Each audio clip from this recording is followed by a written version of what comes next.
Good day everyone, this is Krisha Calago and today I will be discussing to you the 30 questions that I prepared for our subject Assessment of Learning.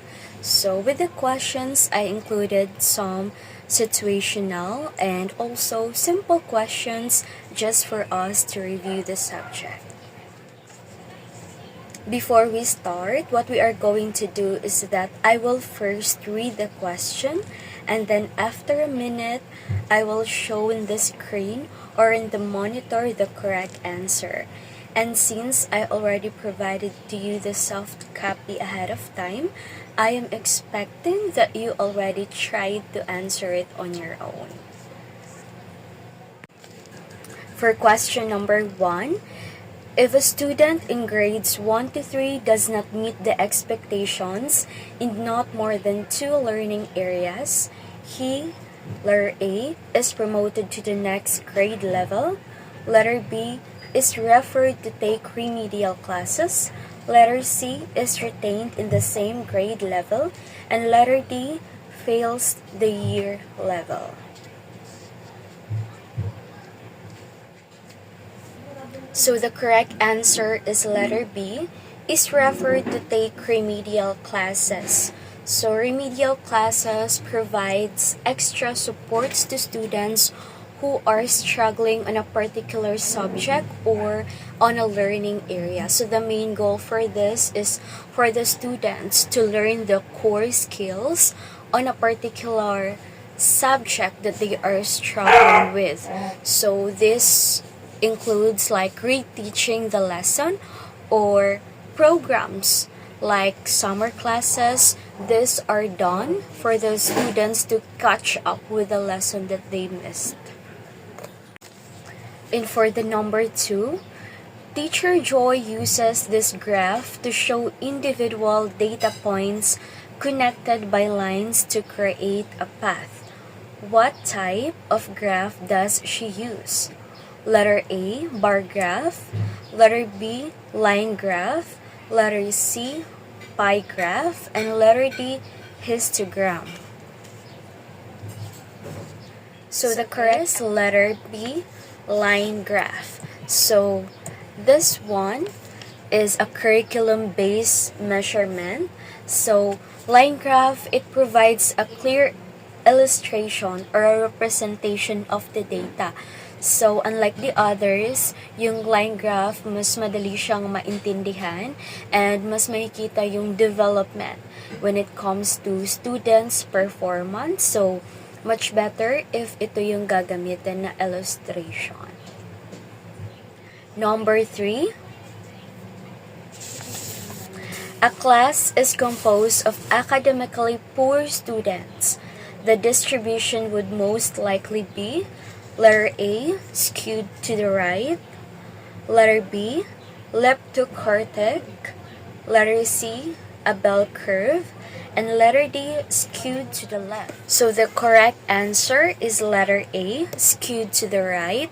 So the choices shows, or the question refers to how does the graph looks like when the class is composed of academically poor students. So the answer is letter A because it's positively skewed or distributions to the right. So it means that the average will be higher than the median because of the influence of the high score. So like for example, in a class, most of the students got 60 to 70% of their scores. However, the few got perfect scores. So it means that, or this would result into a positively skewed distribution because the average appears higher than what most students achieve individually. So that's what it means. Number 4, which of the following test format does not belong to the group? Letter A, short answer. Letter B, multiple choice. Letter C, true or false.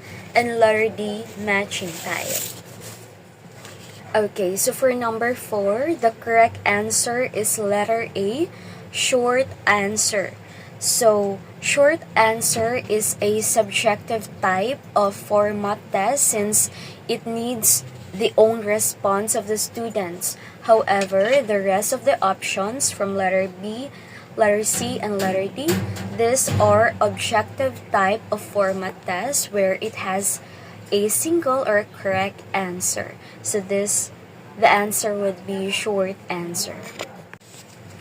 Okay. For number 5, in matching type test, in which column should the premise or description be placed? Letter A, column A. Letter B, column B. Letter C, depends on the space available. And letter D, either of the two columns. So the correct answer would be letter A, or in a column B, or in the left column. So premise would mean it's like a statement in which it requires a response. So yun yung kumbaga nire-refer ng matching type na test. So the correct answer is letter A, or the column A. For number 6, study the item below. Why is this test item poor? Blank is an example of leafy vegetable.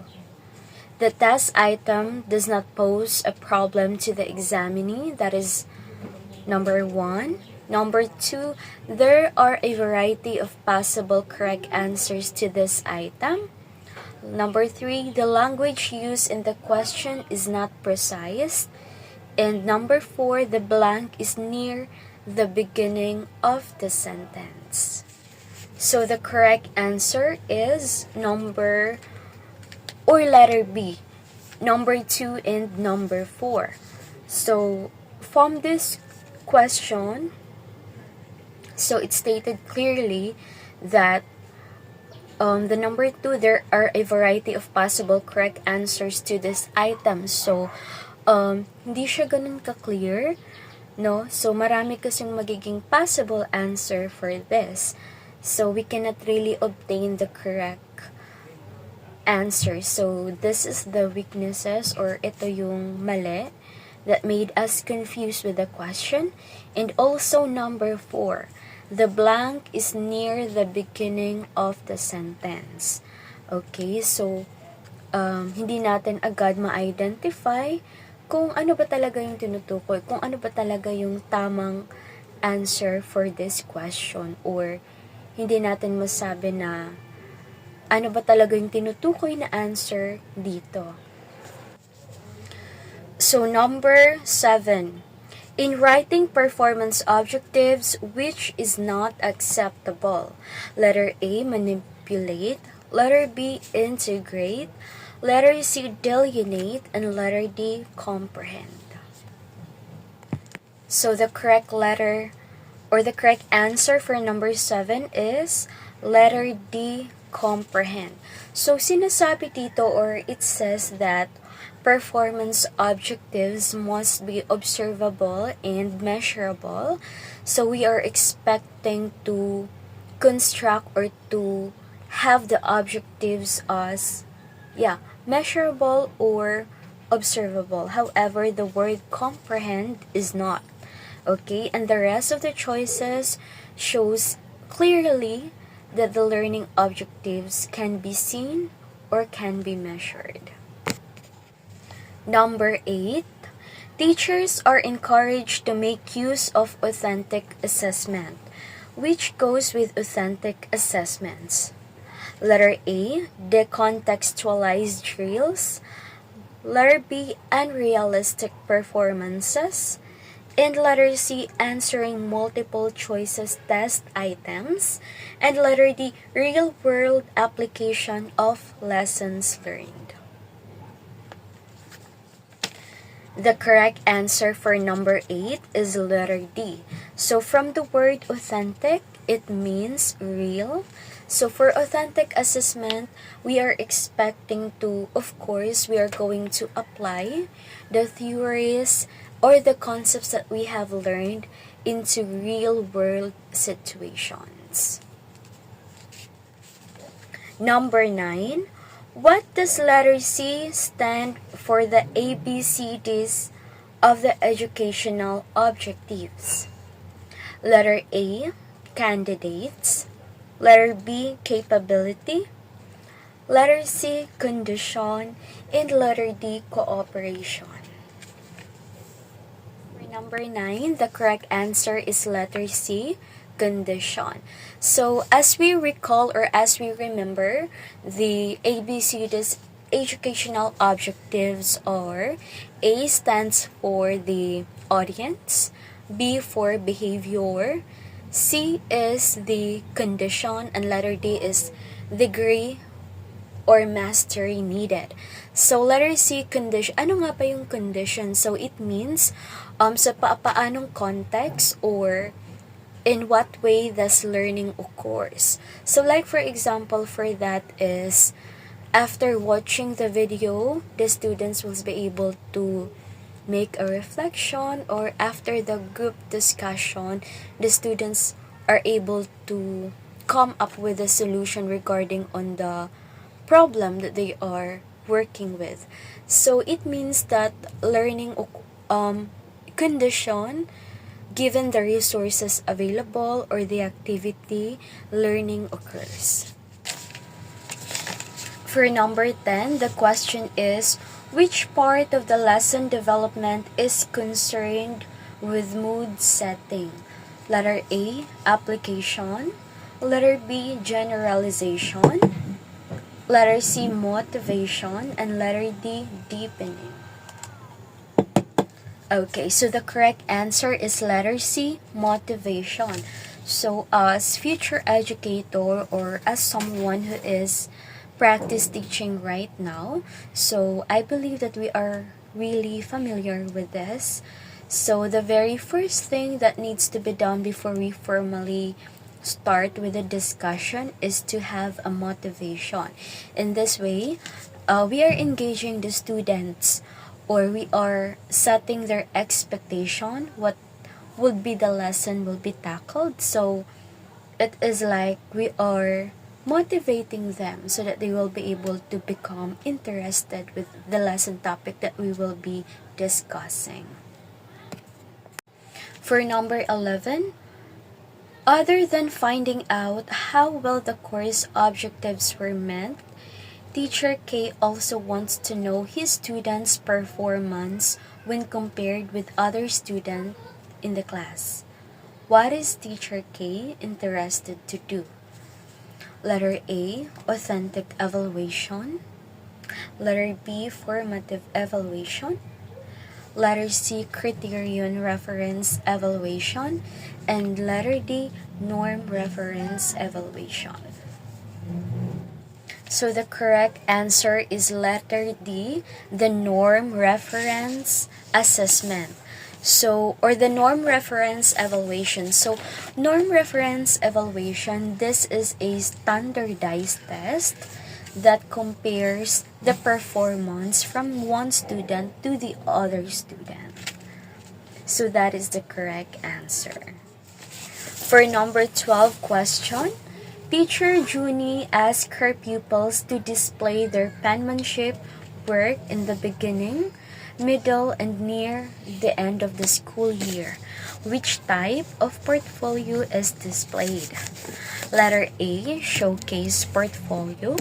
Letter B, evaluation portfolio. Letter C, development portfolio. And letter D, academic portfolio. So the correct answer for number 12 is letter C, development portfolio. So development portfolio, it's a compilation of the students' work. However, the difference for this from the other portfolio mentioned on the option is that for the development, there is a comparison from each grading or from each quarter. So as what mentioned here in the question, beginning, middle, and near the end of the school year. So the teacher will be going to compare if there is a development or if there is a progress with the student's skill. So the reason why the answer is development portfolio. For number 13 question, which among of the following objectives in the psychomotor domain is highest in level? Letter A, to distinguish distant and closure sounds. Letter B, to contract a muscle. In letter C, to run a 100-meter dash. And letter D, to dance the basic steps of the waltz. So for number 13, the correct answer is letter D, to dance the basic steps of the waltz. So it shows here that it's like a learning objective or a learning goal that at the very end of the quarter or at the semester, a specific skill has been realized or a specific skill has been performed by a student. So parang for this, parang kung ano yung tinuturo ng teacher, like for example, in physical education or PE, so parang at the end, parang napapakita yung skill ko, which is yun yung pinaka-learning objective ng subject na yon. So, this is the correct answer, to dance the basic steps of the waltz. For number 14 question, the best way to assess learning is to use real-life situations, objects, and materials existing in the environment. Hence, teachers are encouraged to use letter A, rating scale, letter B, pencil and paper test, letter C, observation technique, and letter D, authentic assessment. So from these questions a while ago, natutunan natin or we have learned that authentic assessment refers to real life situation. So the best answer for this is authentic assessment. Number 15, an entertaining student in college would like to determine which vocation is best suited for him. Which of the following tests is most appropriate for his purpose? Letter A, intelligence test. Letter B, diagnostic test. Letter C, achievement test. And letter D, aptitude test. So the correct answer for number 15 is letter D, the aptitude test. So this is like a college entrance exam. So as for my experience or as for our experience, the purpose for that is para malaman nila kung ano po yung program na nararapat sa isang student. Parang binibase doon or yung parang nami-measure nila kung saan ka magaling and so doon ka nila ilalagay. So, aptitude test, ito yung ginagamit natin para malaman natin kung ano po ba yung alignment or ano po ba yung nararapat na career for us. For number 16, the instruction for a test are made simple, clear, and concise. This is part of which the following characteristics of a good test. Letter A, objectivity. Letter B, economy. Letter C, administrability. And letter D, scorability. So the correct answer for number 16 is administrability. So administrability, it's like a measurement or it's a criteria that a test was well reviewed or ginagawa po siya ng maayos at tama. Parang hindi mo siya mahanapan ng mga constraints or mali kasi parang nire-review talaga siya ng maayos. So that term is called administrability. Number 17, Which of the following does not belong to the group when we talk about projective personality test? Letter A, sentence completion test. Letter B, interview.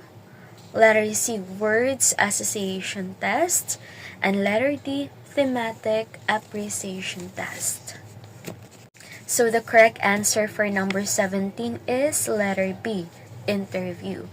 So as per my memory, years ago on my psychology subject, so projective personality test, it is the use of the images, the words, or any other symbol para parang nakikita mo yung emotions, yung personality mo, parang doon natin nakikita. So, from the term projective personality test.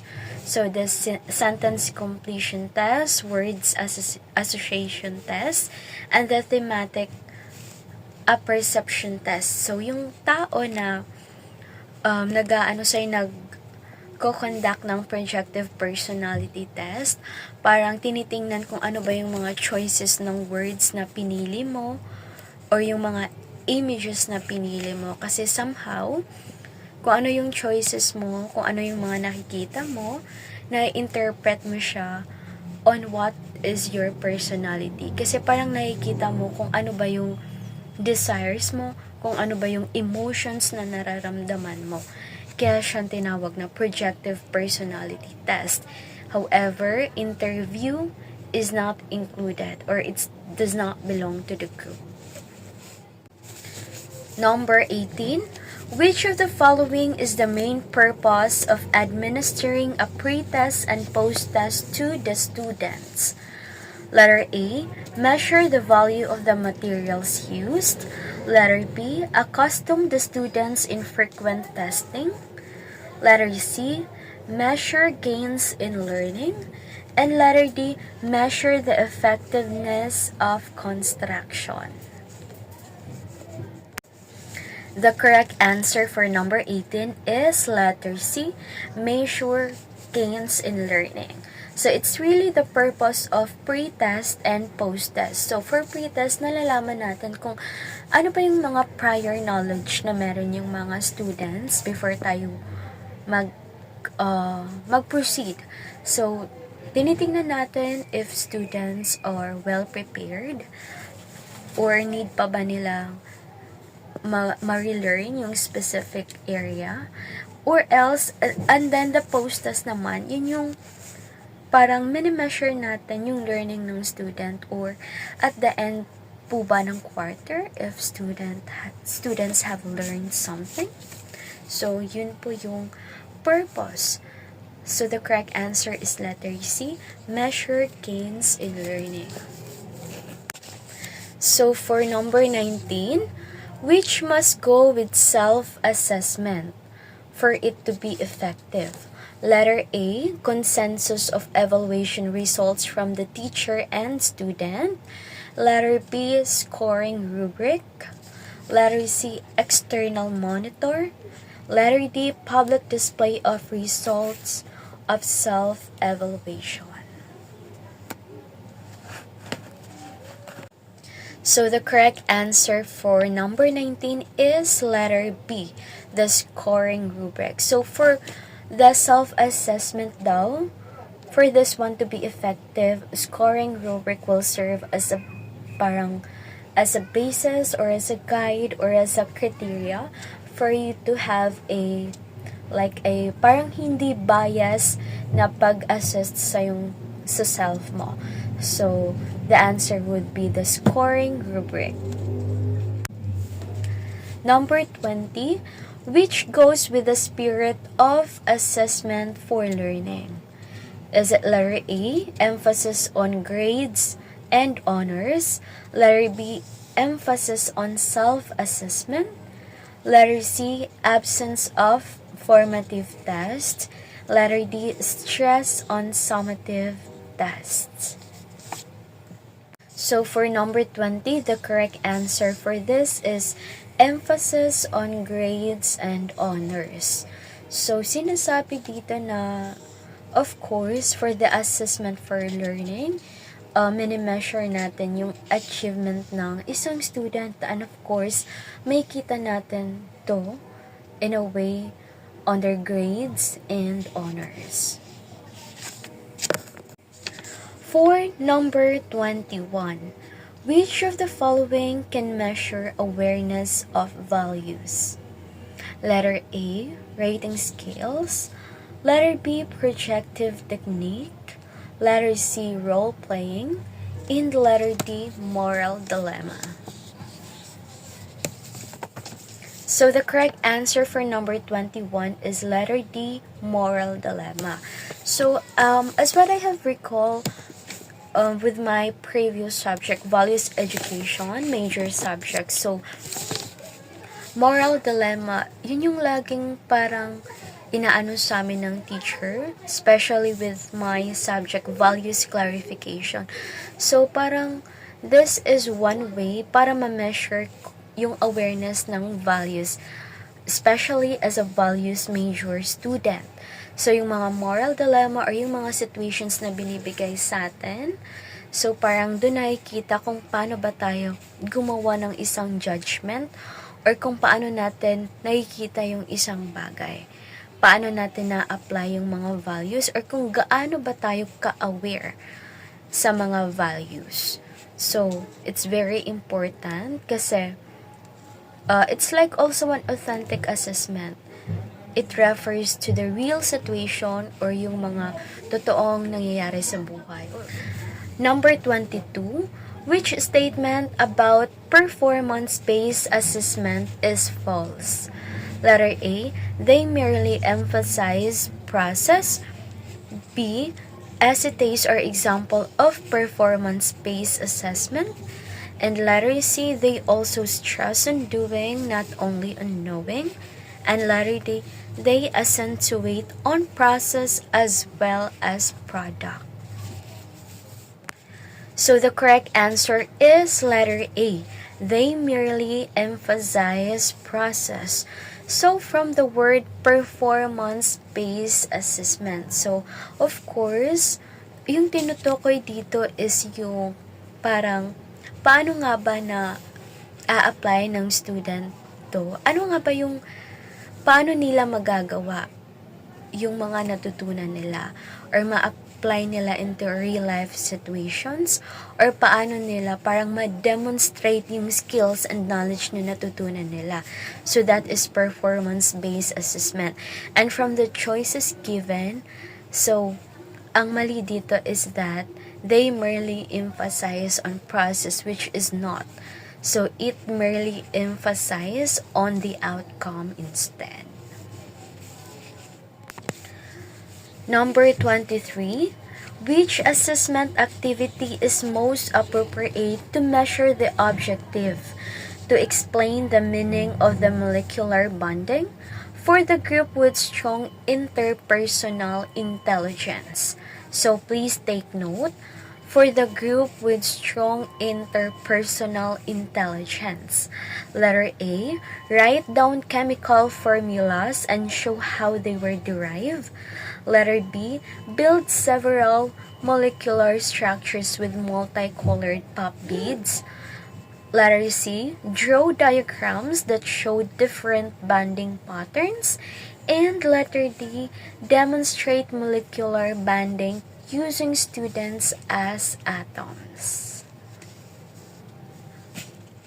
So for number 23, the best and the correct answer would be letter D.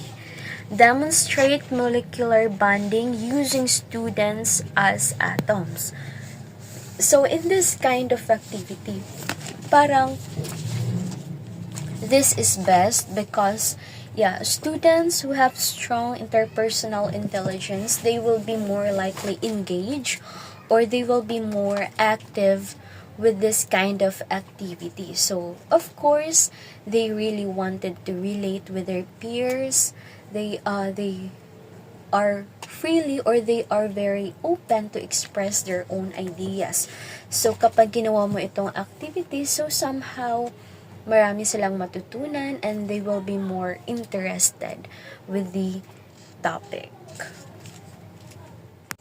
For number 24, in the parlance of test construction, what does TOS mean? Letter A, test of specifics. Letter B, term of specifications. Letter C, table of specifications. And letter D, table of specific item test. So the correct answer would be letter C, table of specifications. So I believe we are all familiar with this. So I wish we won't forget the table of specification. So in education, this is what it means for the word or for the abbreviation TOS. For number 25, if a teacher gets a difference between the highest score and the lowest score, he obtains the A, range, B, standard deviation, letter C, mean, and letter D, index of difficulty. The correct answer is letter A, range. Number 26, which of the statements about grades is true? Letter A, they are exact measures of intelligence. Letter B, they are intrinsic motivators for learning. Letter C, they are exact measures for achievement. And letter D, they are a measure of achievement. So for number 26, the correct answer is letter D. They are a measure of achievement. So, simply as that, they are a measure of achievement. So, sinasabi nga nila, your grades that does not define who you are. So, hindi natin masasabi na nagme-measure, exact measure siya ng intelligence. Hindi natin masasabi na ito ay intrinsic motivators for learning.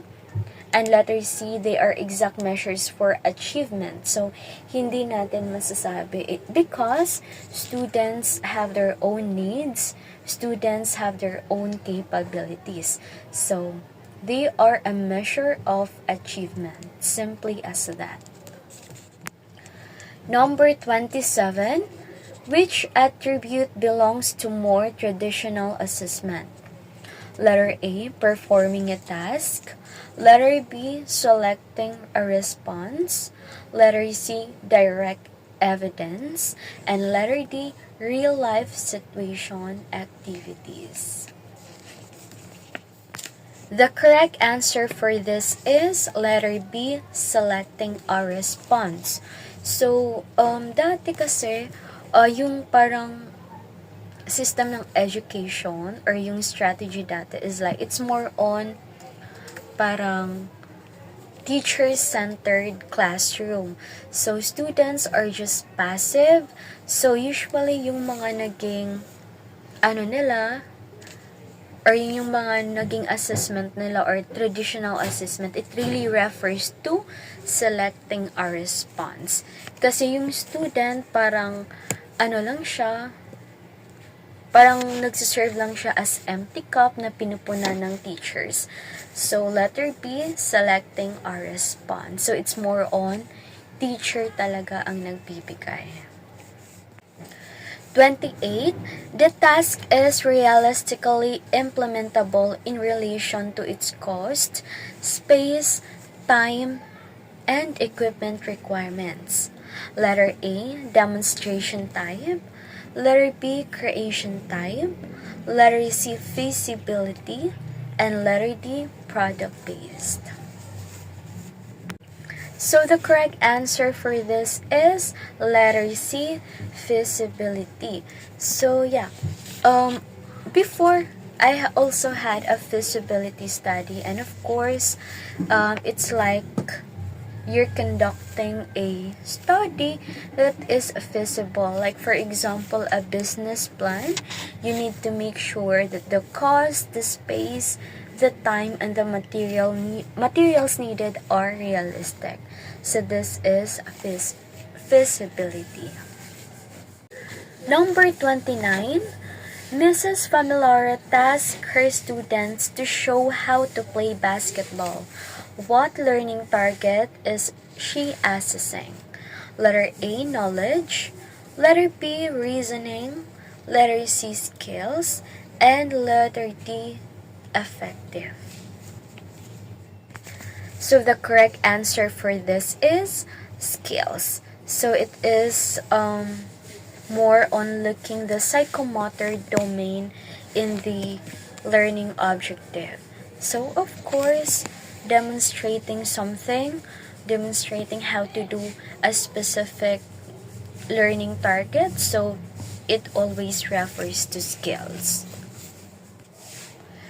Okay, so for the last number question, the test results revealed that a great majority of the students failed. Well, what is the best action that an effective teacher should take to ensure that learning will take place? Letter A, reteach the items that are heavily missed. Letter B, analyze the difficulty then test again. Letter C, give more difficult test. And letter D, scold the pupils. So the correct answer for the last question is letter A, reteach the items that are heavily missed. So this is somehow related to the question number 1. The answer is to take remedial classes. So just in case as a future educator, this will happen in the future, unfortunately. So the best action that we need to do is to reteach the items that are heavily missed so that the students will be able to catch up the lesson that they need to know, or para naman for us to help them achieve their academic success. Okay, so thank you so much for listening and for reviewing with me today, and I hope we learned a lot today, and the questions that I prepared for all of us will help us in our future review. Thank you.